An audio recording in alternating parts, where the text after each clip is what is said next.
ఈరోజు ఈ సమావేశానికి విచ్చేసిన గౌరవ పెద్దలు ఎమ్మెల్సీ రామ్ గోపాల్ రెడ్డి గారికి, అలాగే పార్లమెంట్ అభ్యర్థి అంబికా లక్ష్మీనారాయణ గారికి, మా విజనరీ లీడర్ వైకుంఠం ప్రభాకర్ చౌదరి గారికి హృదయపూర్వక ధన్యవాదాలు తెలియజేస్తున్నాను.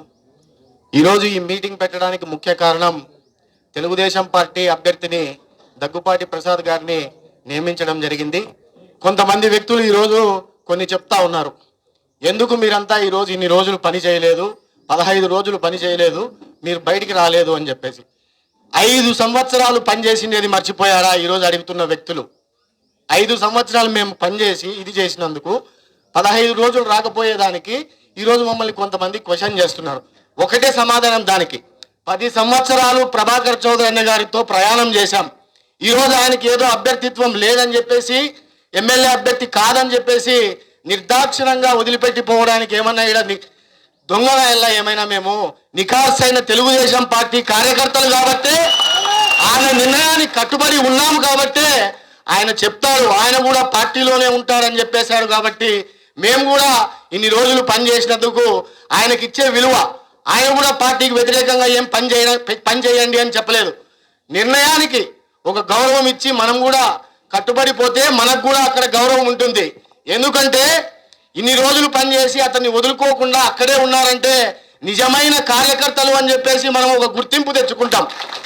రేపు భవిష్యత్తులో కూడా ఒకటే చెప్తున్నామన్నా, 2024 నుంచి 29 వరకు దగ్గుపాటి ప్రసాద్ గారి నాయకత్వంలో కూడా మేము అంతే నిజాయితీగా పనిచేస్తాం.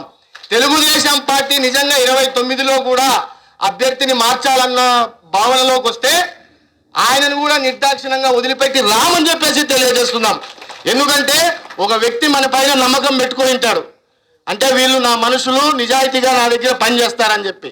ఏదో ఈరోజు కొంతమంది వార్డులలోకి వచ్చి కేవలం డబ్బు ఉంది, డబ్బు ఇస్తాడు అనే కారణం చేతే కొంతమంది వ్యక్తులు పోయి పని చేయాలని చూస్తున్నారు. కార్పొరేషన్ ఎన్నికల్లో డిఎస్పితో ఇసుకలో దెబ్బలు తిని పార్టీ కోసం కష్టపడిన వ్యక్తిని ఇంకా నామినేషన్ కూడా వేయలేదు.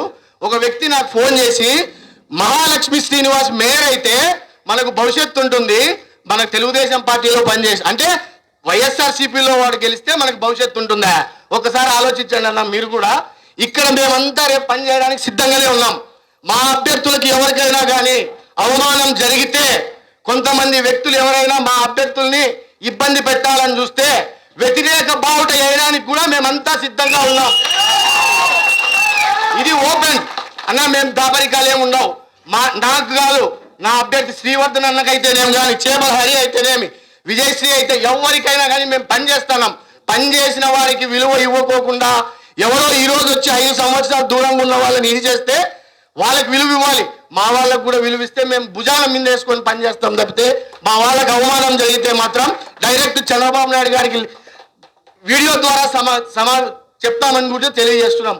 మా వారికి మా కష్టాన్ని గుర్తించి వార్డులలో కూడా మా ఇదిలో పని చేయించుకుంటే మాకు కూడా సంతోషంగా ఉంటారని చెప్పేసి తెలియజేస్తున్నామన్నా. మీరు పార్టీ పెద్దలుగా ఒకసారి ఈ సమాచారం కూడా అక్కడ తీసుకెళ్తే మేము సంతోషిస్తామని చెప్పేసి తెలియజేస్తున్నాం.